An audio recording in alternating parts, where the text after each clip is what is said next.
오늘 이사야 32장 1절에서 4절 그리고 8절 말씀을 가지고 존귀한 자라는 제목으로 우리 같이 하나의 말씀을 나누고자 합니다.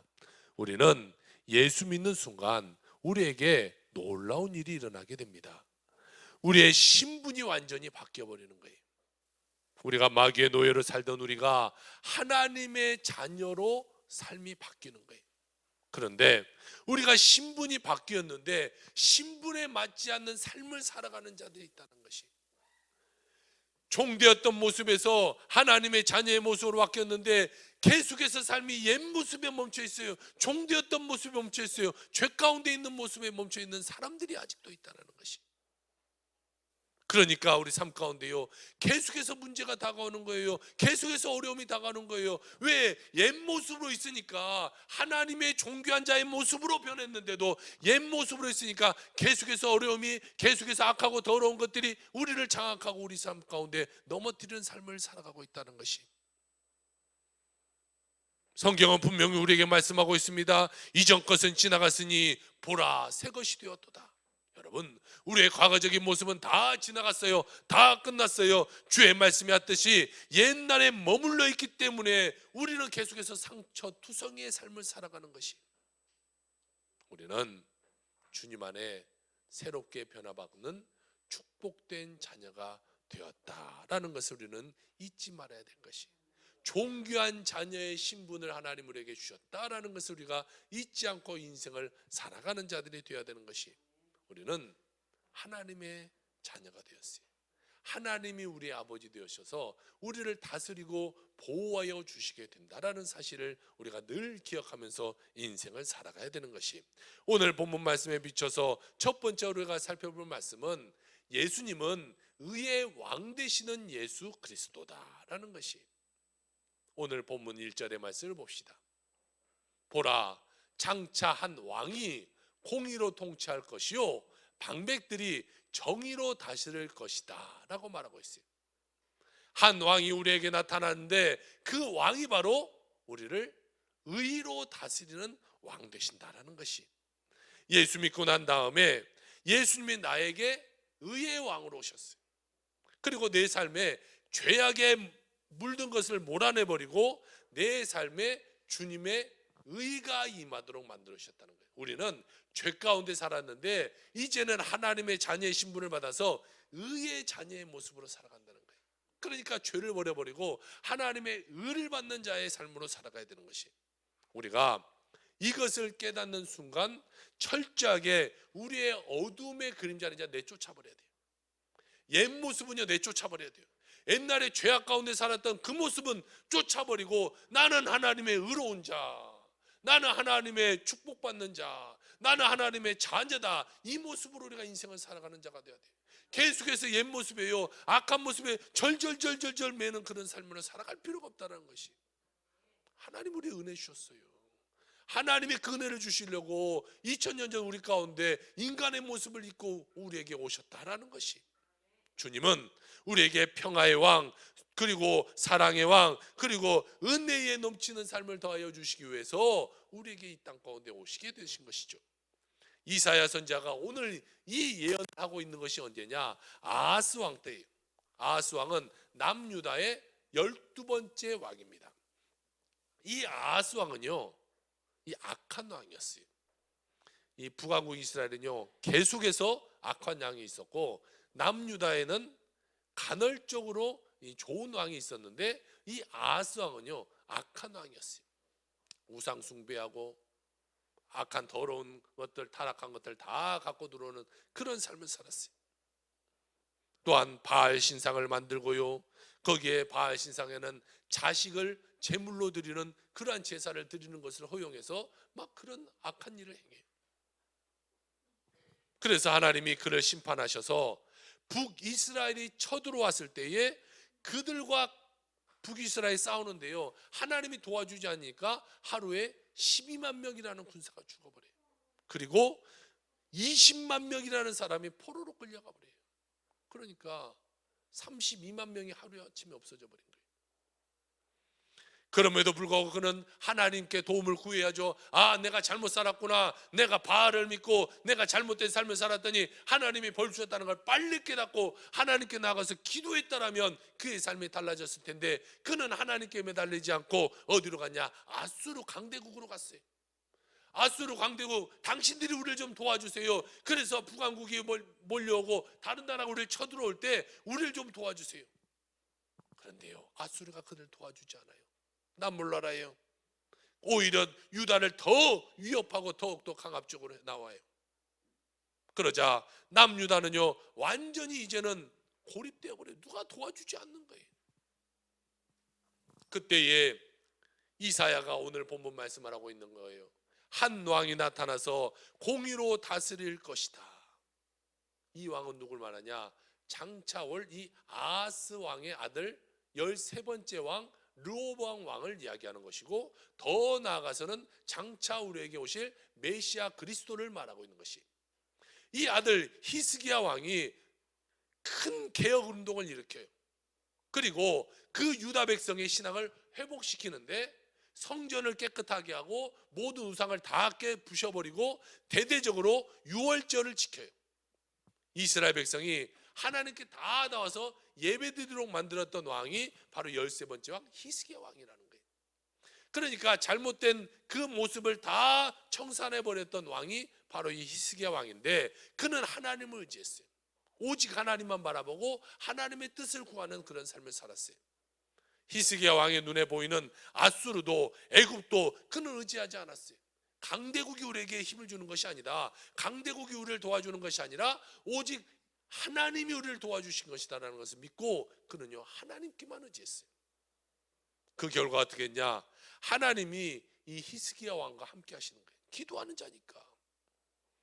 두 번에 걸친 아수르의 대군이 그들을 침략해서 몰아치는데 또 블레셋까지 그는 점령해버리는 역사가 일어나는. 그러니까 그들을 몰아쳐 아수르를 두 번이나 물리치고 더 나아가 영토가 확장되게 하나님 만들어주셨던 거예요. 누구를 의지했을 때?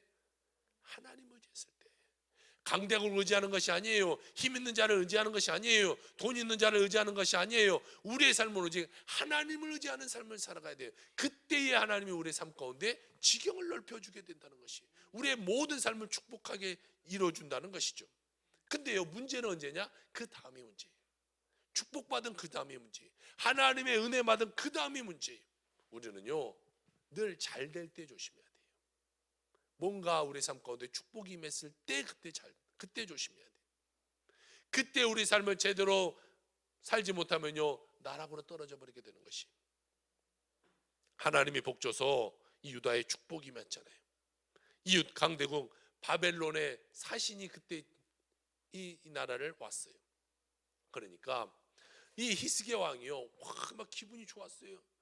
이 바벨론이 사신도 왔죠. 그러니까 막 자랑하고 싶은 마음에 가서 창고문을 다 열고, 자 보세요, 우리가 이렇게 부자가 됐습니다. 보물 창고를 다 열고 우리가 이렇게 부자가 됐습니다. 막 자랑했어요. 무기고도 다 보여줘 버리고 보물 창고도 다 보여줘 버리고 자기가 갖고 있는 걸 다 보여주는 거예요. 그러니까 바벨론의 사신들이 돌아가서 무슨 생각이 있겠어요? 저들이 갖고 있는 무기가 얼만큼도 알았고 저들이 갖고 있는 보물도 얼만큼인지 알았으니까 우리 가서 쳐들어갑시다. 쳐들어가서 저들이 갖고 있는 저 정도의 무기 갖고 우리가 이길 수 있으니까 쳐들어가서 그 많은 보물 우리가 다 갖고 옵시다. 침략의 필미를 제공한 거예요.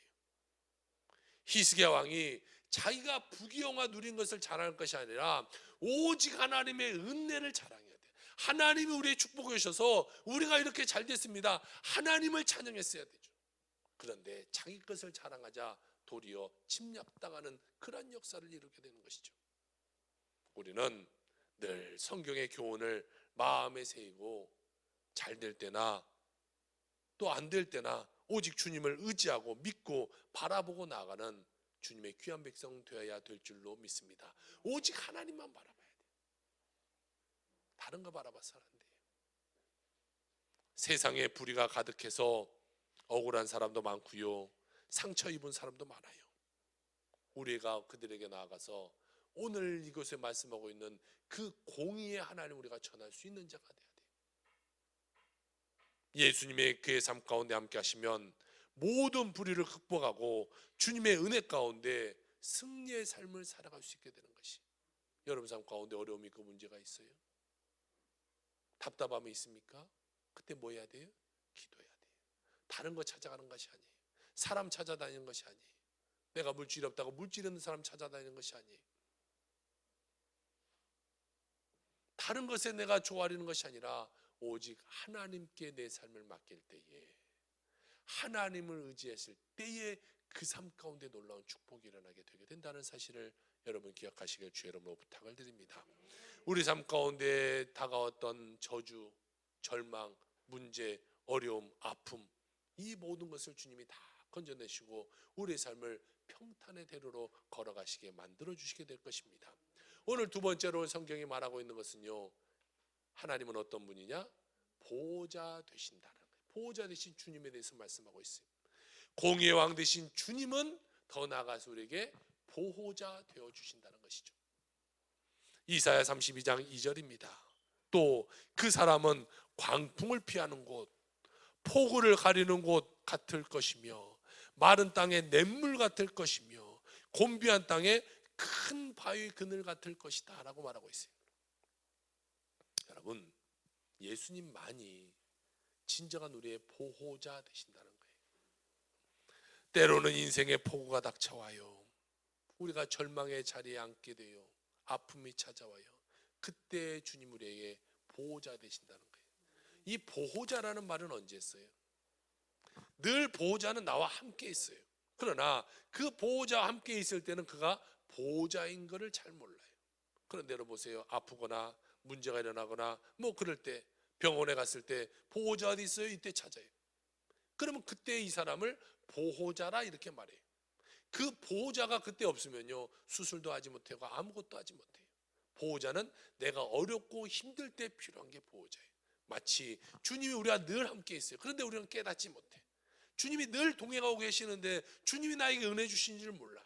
그런데 언제 깨닫게 돼요? 우리가 어려울 때, 문제 당할 때, 아픔이 찾아올 때, 절망이 찾아올 때, 그때 주님이 나의 보호자시구나, 나를 보호해 주시고 나를 인도해 주시고 나와 함께하고 계신구나 라는 걸 우리가 깨닫게 된다는 거예요.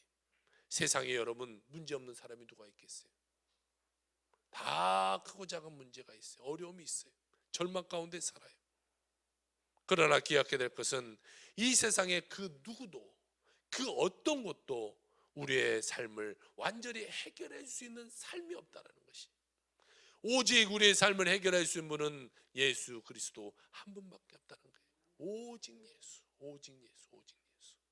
예수님만이 우리의 삶을요 복된 길로 인도하는 거예요. 예수님만이 우리의 아픔을 치료하시고 예수님만이 우리를 저주에서 축복으로 바꿀 수 있는 분이 바로 주님이시다라는 것이에요. 그러므로 우리가 어려움을 만나고 남몰래 고민하지 말하지 못하고 고민하며 눈물을 흘리며 살아가는 우리가 있을지라도 그 우리의 삶 가운데 피난처 되신 예수님께로 나아가는 삶을 살아야 돼요.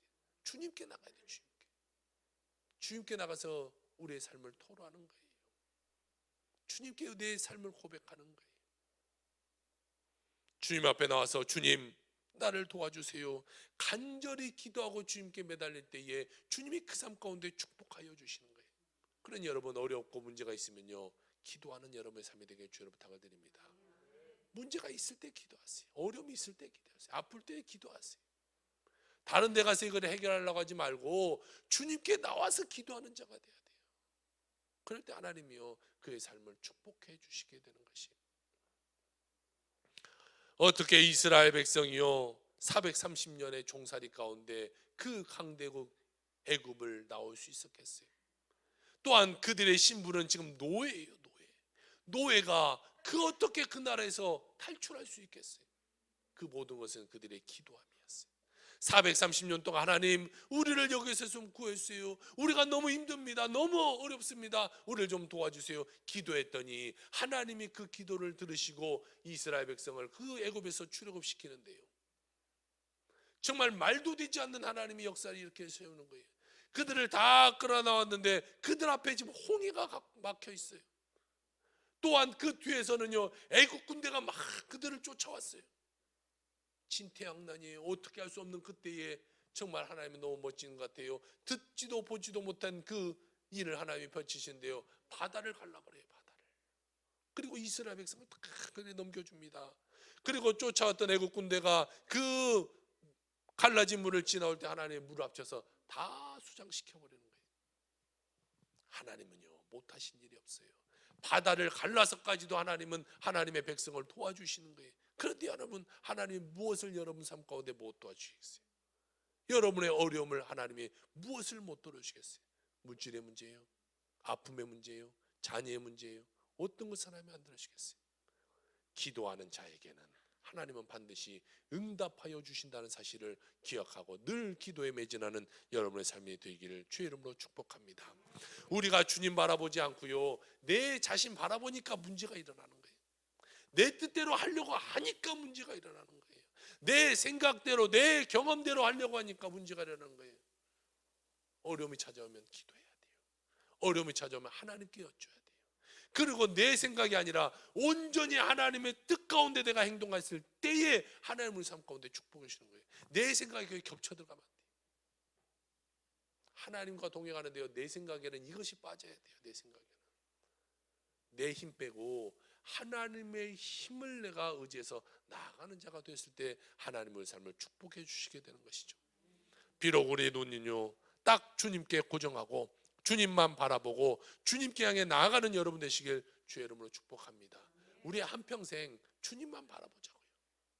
세상 바라보지 말고 주님만 딱 바라보고 주님께 나아가는 축복받는 여러분 인생 되기를 주의 이름으로 축원합니다. 오늘 세 번째로 성경은요, 존귀한 자로 세우신 그 주님에 대해서 말씀하고 있어요. 공의 하나님이 우리를 보호자 되시고 그 보호자 되신 하나님이 우리를 존귀하게 세워주신다라는 것이 오늘 8절 말씀을 볼까요? 존귀한 자는 존귀한 일을 계획하나니 그는 항상 존귀한 일에 서리라 라고 말씀하고 있어요. 예수님이요, 우리를 존귀한 자로 세우신다는 거예요. 존귀한 일을 하라고 존귀한 자로 세우신다는 것이죠. 지금까지 우리가 어떻게 살아왔는가 이건 중요하지 않아요. 어떤 모습 가운데 살아왔는가는 중요하지 않아요. 내가 얼마나 많은 죄를 졌는지 이건 중요하지 않아요. 내가 이제 그것을 깨달았으니 존귀한 자로 살아가는 자가 되는 것이 중요한 것이. 하나님 우리를 존귀한 자로 세우셨는데 우리가 계속해서 문제 가운데 살아가요. 어떤 사람이 재판을 받고요, 감옥에 있다고 생각해 보세요.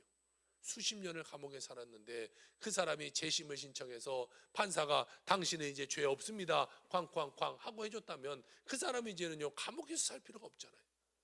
더 이상 죄의 문제로 고민할 필요가 없어요. 그것은 나와 상관없는 것이 돼버렸잖아요. 판사가 쾅쾅쾅만 해줘도 우리 삶이 달라지는데 하나님이 여러분 삶 가운데 너희는 이제는 죄 가운데 문제없다, 아픔 가운데 문제없다, 그런 염려근심 가운데 문제없다, 내가 너를 존귀한 자로 세우셨다고 하나님이 명령해 주셨기 때문에 우리는 이제는 존귀한 자로 살아가는 거예요. 하나님의 말씀이 판사보다 못해서는 안 되잖아요. 하나님의 말씀이 세상 사람의 말보다 못해서는 안 되잖아요.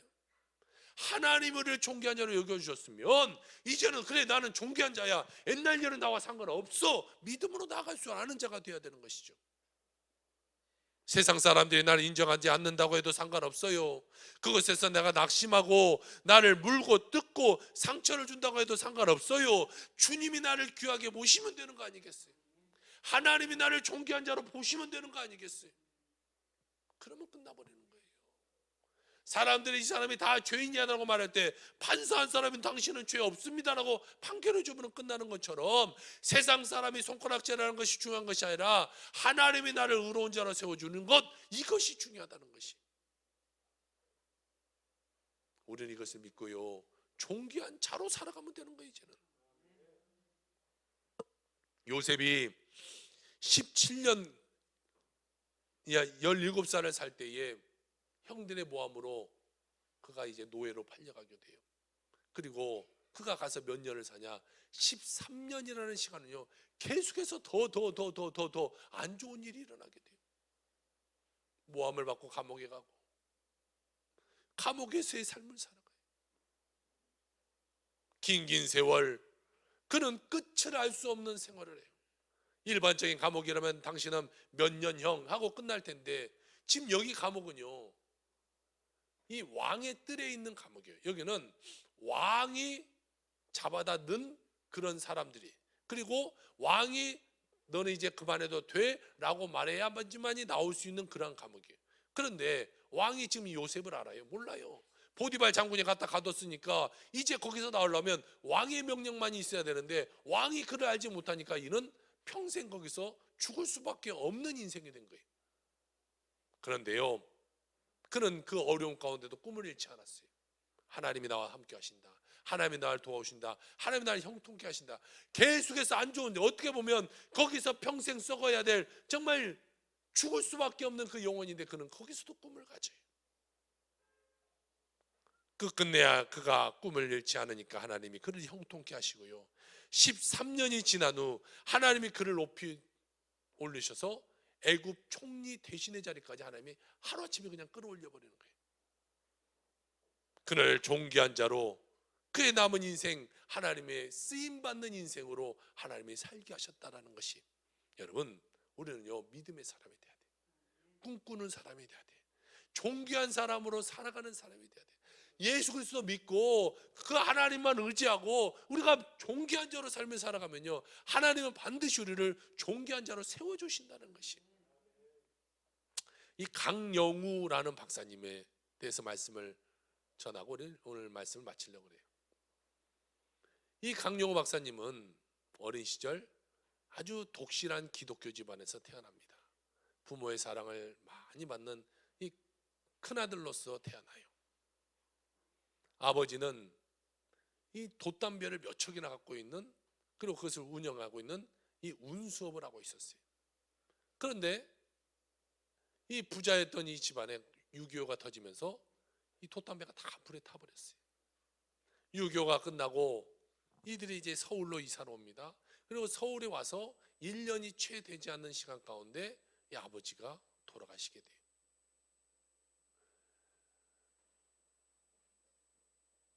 그 잘 살았던 집안에 점점 어렵게 되는 거예요. 불행은 이때부터 시작되는데요, 이 강영우라는 소년이 중학교 다닐 때 축구하다가 공에 이 눈에 맞아가지고요, 눈이 실명이 돼버려요. 몇 번의 수술했는데 도대체 이것이 되지 않아서 끝끝내 실명돼요.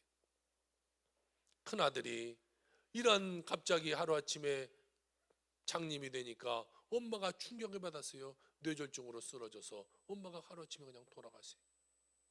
누나가 있었는데 누나가 하루아침에 졸지에 이제 가장이 되어버렸잖아요. 그러니까 갑자기 직업전선에 뛰어들어서 봉제 공장에 들어갔어요. 그 당시에 봉제 공장은 얼마나 열악해요. 여러분 전태일의 그 이야기를 알 거예요. 그 어려운 삶 가운데 정말 두 평 남짓 한 곳에 막 17명 18명씩 들어가서 거기서 막 일했다고 했잖아요. 엄청난 먼지 가운데 하루도 쉬지 않고, 쉬는 날이 없이 일주일에 100시간씩 일하고 막 이랬대요. 그러니까 이 누이가 그렇게 봉제 공장에서 일하다가 2년 만에 과로로 쓰러져서 누나도 죽게 돼요. 졸지에 이 가정이 어려움이 일어나게 돼요. 이 강영호 소녀는요, 하나님께 나가서 기도합니다. 하나님, 도대체 나한테 왜 이럽니까? 하나님, 나에게 왜 이렇게 억울한 일을 줍니까? 왜 내 삶 가운데 이렇게 힘듦을 줍니까? 그런데요, 어느 날 하나님, 기도하는데 하나님 말씀을 주셔요. 태어날 때부터 앞을 보지 못한 맹인의 이 성경 이야기를 주면서, 누가 이 맹인의 죄는 누구 때문입니까? 라고 물었을 때에 예수님이 제자들에게 말씀해 주셨던 그 말씀을 하나님이 깨닫게 해요. 마태복음 9장 3절입니다.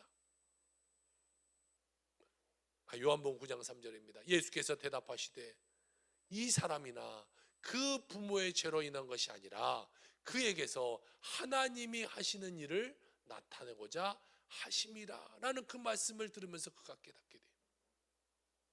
고린도후서 12장 9절 또 사도 바울에 대한 말씀을 하나님이 깨닫게 하시는데요, 나에게 이르기를 내 은혜가 내게 족하도다. 이는 내 능력이 약한 데서 온전하여 짐이라 하신지라. 그러므로 도리어 크게 기뻐함으로 나의 여러 약한 것들에 대하여 자랑하리니 이는 그리스도의 능력이 내게 머물게 하려 함이라. 사도 바울은요, 이 눈에 아픔이 있었던 것 같아요. 안질이 있었던 것으로 학자들은 이야기하는데, 그는요 눈이 아주 시력이 나빠졌어요. 다메섹 선상에서 그 빛을 보고 이 눈을 보지 못했다가 나중에 눈을 떴지만 이 눈에 예수님을 봤던 흔적이 남았던 거죠. 그는 눈이 나빠서요, 그가 부르면 그 옆에서 대필해서 편지를 썼던 사람이 있을 정도로 그 눈이 나빠요. 글씨를 잘 못 쓸 정도로. 그리고 아주 큰 글씨를 써야지만이 보이고요, 웬만한 글씨가 잘 보이지 않아요. 눈에 아픔이 늘 있었어요. 그런 사도 바울은 기도했어요. 하나님, 내 이 눈의 아픔을 좀 제발 좀 고쳐주세요. 제발 좀 고쳐주세요. 성경에 보면요, 그가 간절히 3번 기도했다고 이야기하고 있어요. 그런데 하나님이 그에게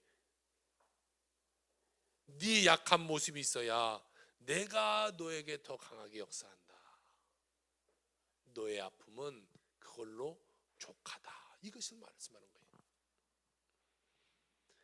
그것이 하나님의 은혜인 줄 알고 바울은요 늘 주님만 의지해서 주님만 자랑하면서 나의 약한 것을 자랑하면서 인생을 살아갔다라고 성경은 우리에게 이야기하고 있는 것이죠. 이 말씀을 깨달은 이 강영우라는 소녀는 그때부터 그래, 하나님이 나에게 뜻이 있으시구나, 하나님이 나에게 꿈이 있으시구나 라는 것을 깨달았어요. 그리고 그때부터 기도했어요. 하나님, 내가 하나님의 영광을 위해서 쓰임받게 해주세요. 하나님, 내가 이제부터 열심히 공부해서 정말 나처럼 절망에 빠진 사람을 도울 수 있는 사람이 되게 해주세요. 그가 정말 열심히 공부했어요. 열심히 공부해서 그가 어디 갔냐? 앞을 보지 못한 그가 열심히 공부했어요. 연세대학교 교육학과를 갔어요. 그리고 미국으로 넘어가서 미국 피츠버그 대학에 가서 석사, 박사를 받아요. 한국 사람으로서 또 시각장애인으로서 최초의 박사가 되게 돼요. 한국에 돌아오려고 하니까요, 한국에선 받아주는 데가 없어요. 그때만 해도 한국은 이 장애인들에 대해서 별로 지금보다 이 생각이 낮다 보니까 그를 받아주지 않아요. 어떻게 보면 그에게는 또 절망이 있을 수도 있잖아요.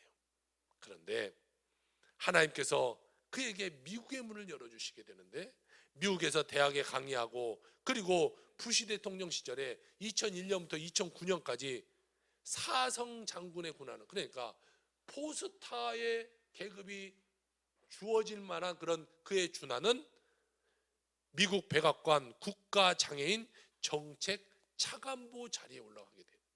여러분, 1세대 외국인으로서 그 자리에 올라갈 수가 없어요. 그 사람 한국 사람이에요. 한국 사람이 어떻게 미국 백악관에서 그 높은 자리에 올라갈 수가 있겠어요?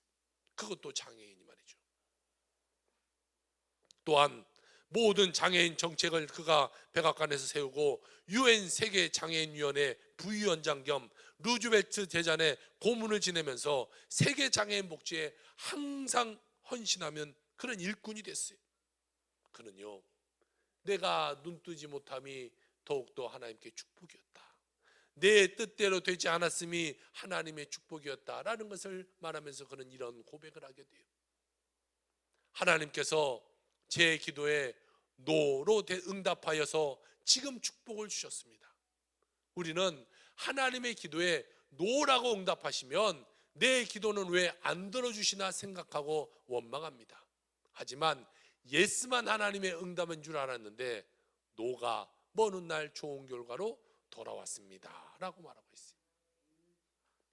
그의 인생에는요, 하나님이 노 했기 때문에 축복받았다라는 거예요. 우리는 알지 못해요. 우리는 우리의 미래를 알지 못해요. 하나님 나의 삶 가운데 어떠한 일을 펼쳐주실지 몰라요. 그러니까 우리는 내 뜻대로 기도하지만 하나님은 그 가운데 하나님의 뜻대로 우리의 삶을 이뤄가는 거예요. 우리에게 더욱더 좋은 축복의 길로 인도하신다라는 것이죠. 우리 그는 육신의 눈은 뜨지 못했어요. 그러나 그것에서 영적인 눈을 뜨게 됐고 하나님을 바라보며 더욱더 큰 꿈을 가지고 그가 믿음으로 나아가자가 하나님이 놀라운 축복을 더하여 주시게 된 것이죠. 그 축복이요, 자신으로만 끝나지 않았어요. 아버지처럼 나는 눈이 아픈 사람을 고쳐주겠다라고 말했던 그의 첫 번째 아들이 이 안과 의사가 되어서요, 워싱턴 안과 의사협회 회장까지 올라가게 되고, 둘째 아들은 내가 억울한 사람을 내가 정말 도와주는 사람이 되겠다, 힘들고 어려운 사람에 내가 변호한 자가 되겠다라고 꿈을 꿨는데, 그가 변호사가 되어서 오바마 행정부의 법률 고문단으로 쓰임받기도 돼요. 2012년 하나님의 부르심을 받고 이 강용우 박사님이 소천하시게 되었는데, 그의 유고작에 이와 같은 고백이 있었어요. 하나님은 나의 눈을 가져간 대신 나에게 너무나 많은 것을 주셨다. 하나님은 나의 실명을 통해 나의 삶뿐만 아니라 세상을 바꾸셨다. 실명하기 전 나는 딱히 세상을 살아가는 목적이 없었다. 원대한 꿈을 가지고 세상에 나아가 이 세상을 더 아름다운 곳으로 만들겠다는 생각 같은 것은 해본 적이 없었던 것이다. 그런데 실명하고 나서야 나는 꿈을 가졌다. 그때서야 온전히 하나님의 도구로 살아가겠다라는 생각이 들었고, 목표가 생기니 공부할 이유도 생겼다. 나는 세상 사람들에게 자랑스럽게 말할 수 있다. 나는 축복받은 사람이고, 나의 장애는 하나님께서 나에게 내리신 저주가 아닌 축복이었다고. 사랑하는 성도 여러분, 우리 모두는 주 안에서 믿음의 사람의 모습으로 살아가야 돼요. 내 삶이 어떻든지 간에, 내 삶에 어떤 문제가 다가오든지 간에 하나님이 나에게 축복된 삶을 펼쳐주신다, 하나님이 나에게 은혜 주신다라는 것을 믿고 나가는 자가 되어야 될 것으로 여러분 생각하고 나아가는 여러분의 삶이 되길 주의 부탁을 드립니다. 하나님은요, 여러분을 존귀한 자로 부셨어요. 그리고 여러분의 남은 여생을 존귀한 자로 살아가기를 원하고 계신다는 것이, 이제는 이전처럼 상토투성이 실패투성이의 인생에 머물러 있지 말고 주님이 우리의 부르신 목적에 따라 승리의 인생, 축복의 인생, 그리고 하나님이 우리를 존귀한 인생으로 만들으셨으니 존귀한 인생으로 살아가는 여러분의 삶이 다 되길 주로 축복을 드립니다. 우리의 인생을 다 바쳐서 하나님의 영광을 위해서 하나님의 이름을 높여드리는 데 최선을 다해 그 주님의 2000년 전의 오심이 오늘 나를 통하여 세상에 전파되는 그 메시지가 될 수 있도록 여러분 오직 주님만을 위해서 살아가는 여러분의 인생 되시길 주의 이름으로 축원합니다. 아멘. 기도합시다.